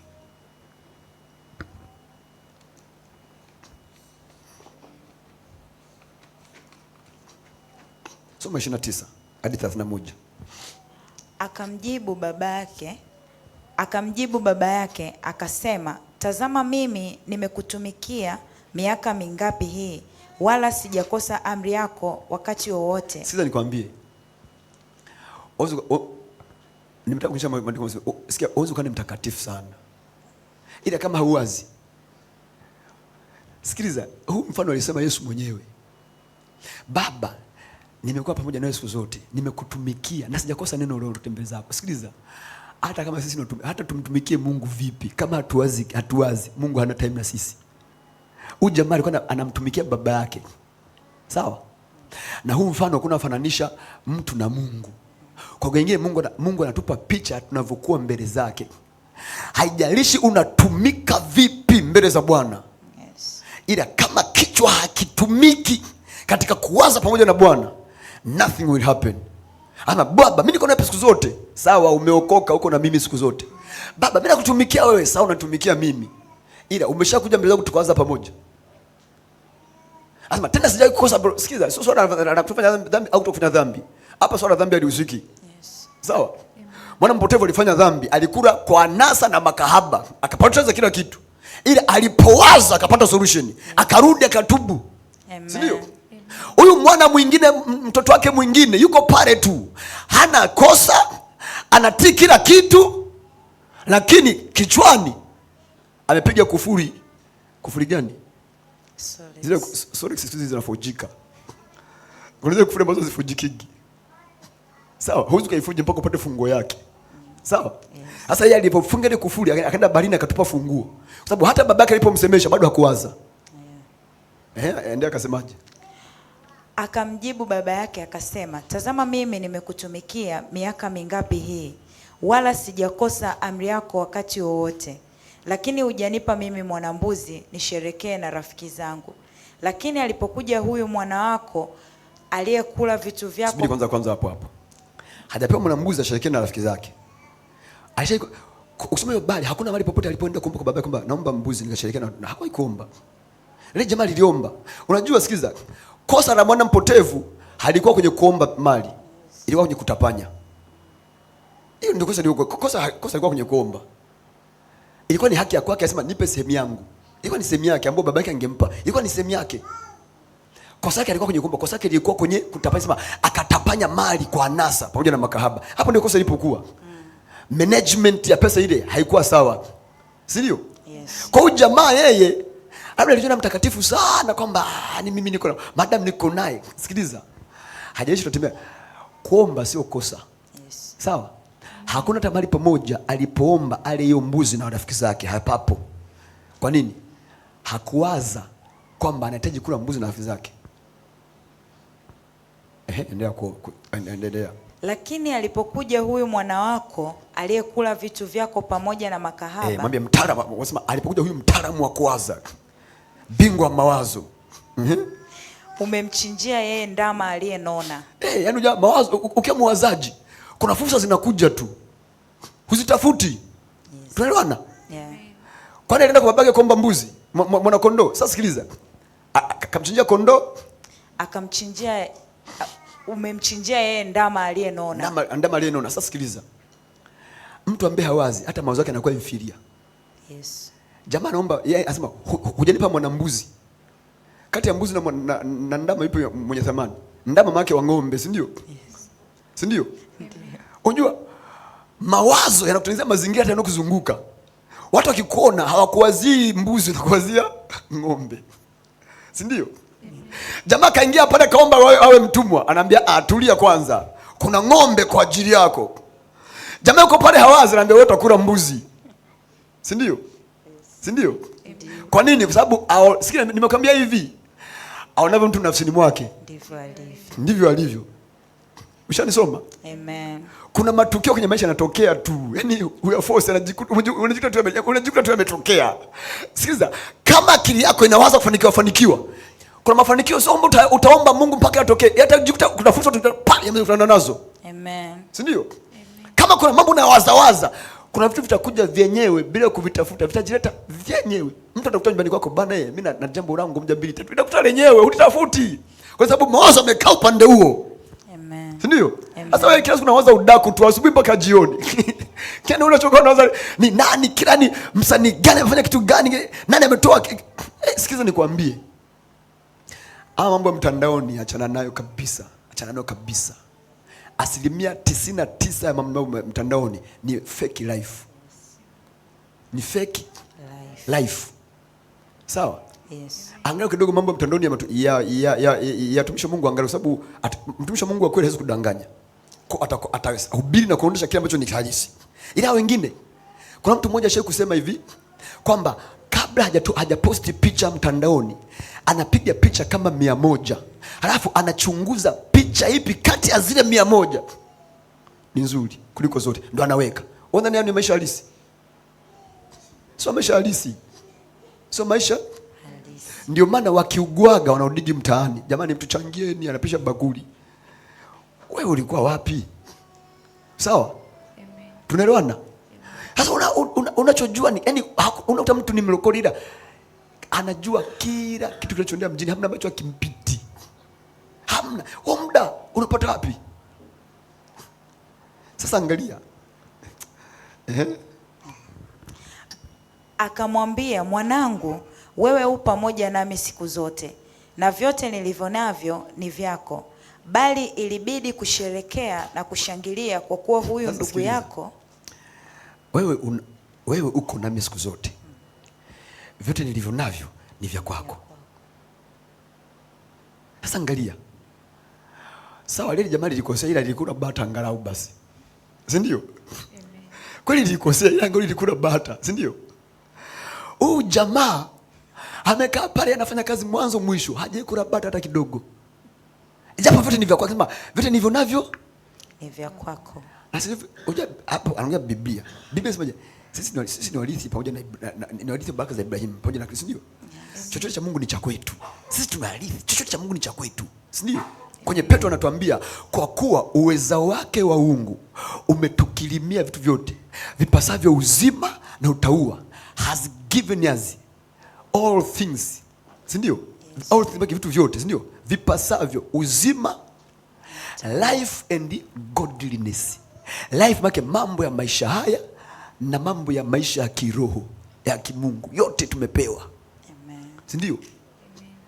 Ila usipotumia kichwa, japo ni vya kwetu, inakuwa sawasawa na Wagalatia 4 mstari wa 1 na wa 2 na kuendelea. Nasema mtoto wakati wote awapo mdogo hana tofauti na mtumwa, ingawa asema mrithi wakati wote awapo mtoto hana tofauti na mtumwa, ingawa ni bwana wa yote, ila mambo yake yote, mali zake na kila kitu kitakaa chini ya mawakili mpaka utakapofikia wakati ulioamriwa na baba yake. Nani wakati ulioamriwa?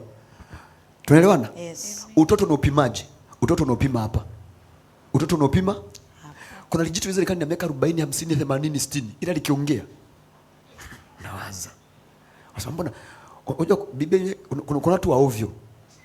Si ndio? Kuna watu wa ovyo. Matendo ya Mitume sura 17. Mitume sura 17. Biblia inasemaje? Walienda kuwatafuta watu wa ovyo, wakaja kufanya vurugu kwa kina Paulo, walikuwa wanahubiri injili. Biblia inasema watu wa nini? Wa ovyo. Anza kawa ni wazee, ni mzee wa ovyo. si ndio? Si ndio? Lakini anaweza kaa ni mtoto ile mwenye brain, mwenye Biblia inasemaje? Yesu alipokuwa ana miaka 12, sio 12 12, alipokuwa na miaka 12 alikaa na wale watu wenye hekima, maprofesa, wataalamu wa sheria hekaluni, wanachallengeana, anauliza maswali, anaonyesha na mjibu, swali anajibu. Alikuwa ananoa brain. Sikiliza, wewe kama vitabu unavyosoma ni vya udaku tu na message kwenye WhatsApp na udaku, hauna kitabu unachosikiliza. Nikwambie, noa mind yako. Ndio maana namwambia soma vitabu, unanoa akili yako. Biblia inasemaje? Chuma unoa chuma, ndivyo mtu anoavyo uso wa rafiki yake. Unapokaa unasoma udaku, akili yako inakuwa dormant. Tangu lini gogo likanoa chuma? Ushaona ndani gogo inanoa shoka? Hapana. Gogo inaharibu makali ya shoka. Chukua shoka kali, kata miti, makali yanaisha. Ndio watu wengi tulivyo. Mungu ametupa brain, sharp brains, ila tunazipeleka kwenye mambo ambayo yanaua makali ya brain zetu. Tunaelewana?